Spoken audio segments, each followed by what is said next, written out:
ఓం నమో భగవతే వాసుదేవాయ. ఆత్మబంధువులందరికీ నమస్కారం.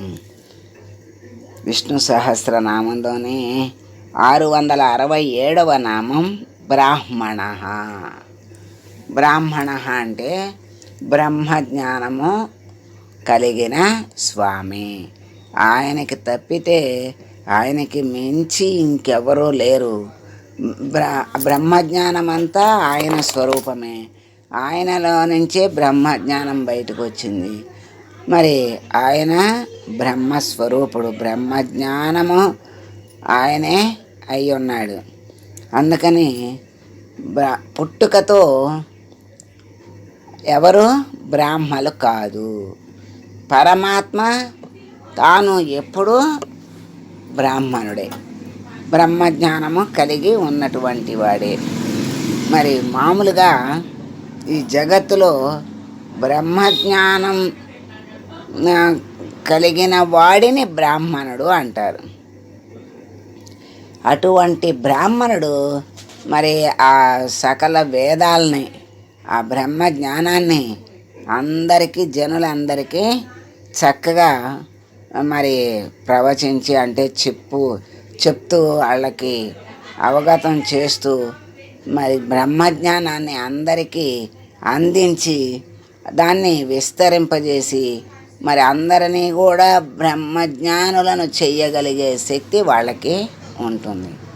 మరి అటువంటి శక్తిని ఇచ్చేది ఎవరు అంటే ఆ బ్రాహ్మణుల రూపంలో వేద జ్ఞానాన్ని, బ్రహ్మజ్ఞానాన్ని అందరికీ అందించేది ఎవరు అంటే బ్రాహ్మణ అయినటువంటి స్వామి.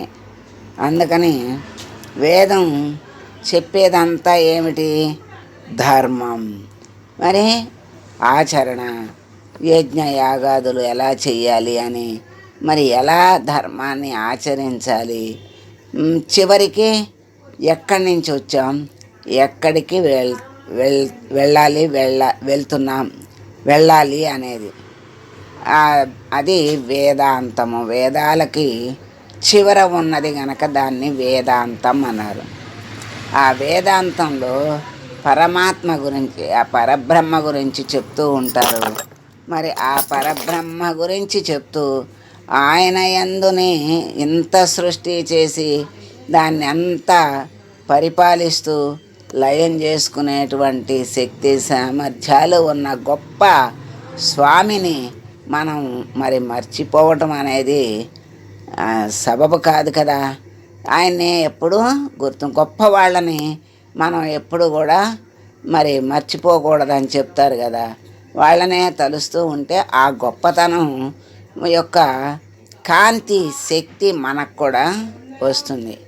ఎందుకంటే వాళ్ళ గురించి అలా చెప్పుకుంటూ ఉంటే వాళ్ళు ఎలా నడుచుకున్నారు, వాళ్ళ యొక్క జీవిత చరిత్రలు అవి మరి తెలుసుకుంటూ ఉంటే ఆ బీజాలు మనలో కూడా నాటుకుని వృక్షాలు అవ్వచ్చు, అందరికీ నీడనివ్వచ్చు, ఫలాలను ఇవ్వచ్చు, చక్కని జ్ఞానాన్ని ఆ రకంగా అందించవచ్చు.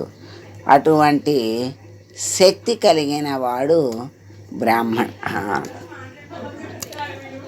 ఎవరు ఏ పని చేసినా ఆ పరమాత్మ యొక్క శక్తితోనే చేస్తారు అని మనకి ఎన్నోసార్లు మనకు తెలియజేస్తున్నారు.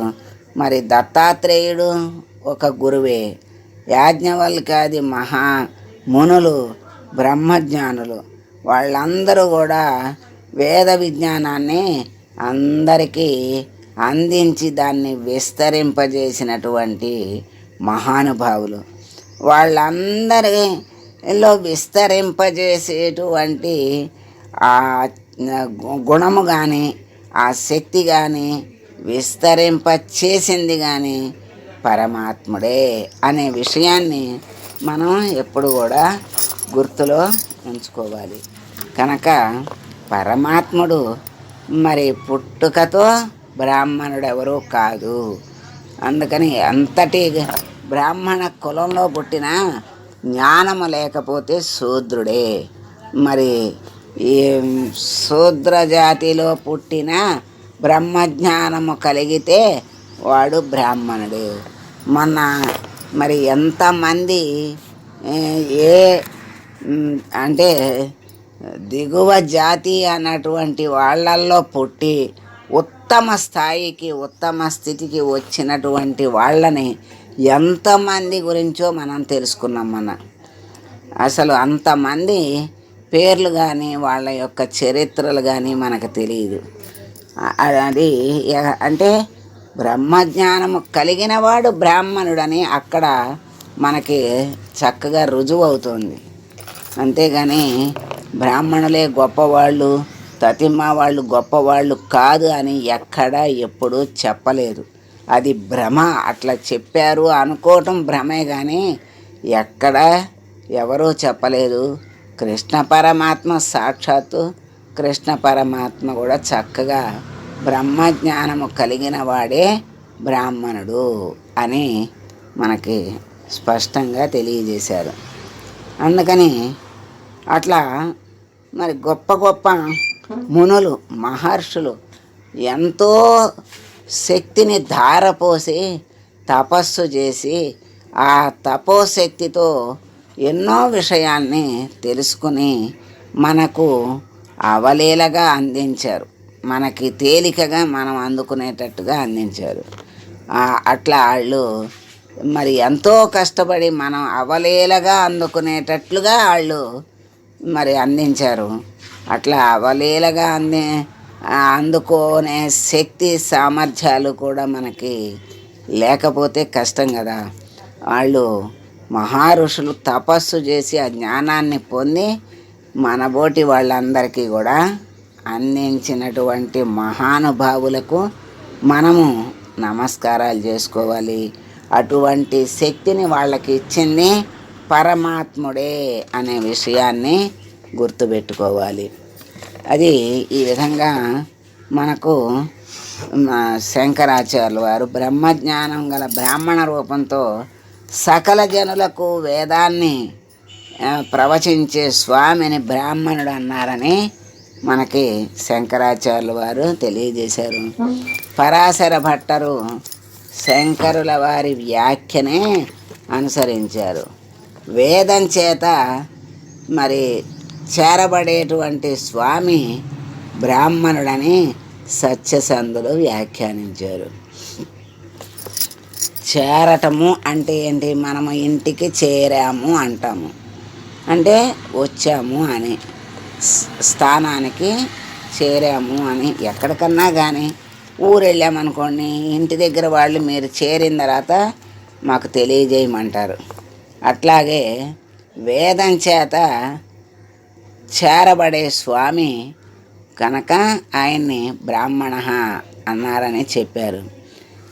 అట్లా అందరినీ భగవంతుని దగ్గరకు చేర్చేటువంటి స్వామి ఆయన దగ్గరకు ఆయనే చేర్చుకోవాలి అన్నట్లుగా మరి ఏ బ్రహ్మజ్ఞానుల యొక్క శక్తి అయినా ఆయనే గనక ఆ బ్రహ్మజ్ఞానుల యొక్క శక్తి చేత బ్రహ్మజ్ఞానాన్ని పంచిపెట్టి పరబ్రహ్మను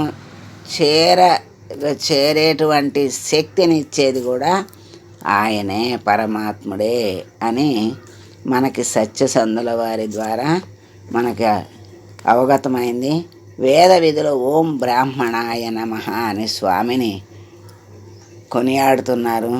అటువంటి బ్రాహ్మణ అయినటువంటి స్వామిని పరమ బ్రహ్మ జ్ఞానాన్ని మాకు అందించి ఆ మార్గంలో నడిపించి నిన్ను దర్శింపచేసి నీలోకి మమ్మల్ని చేర్చుకో స్వామి అని వేడుకుంటూ మంగళం పాడదాం. మంగళం కౌసలేంద్రాయ మహనీయ గుణాత్మనే సర్వలోక శరణ్యాయ సాధురూపాయ మంగళం. ఓం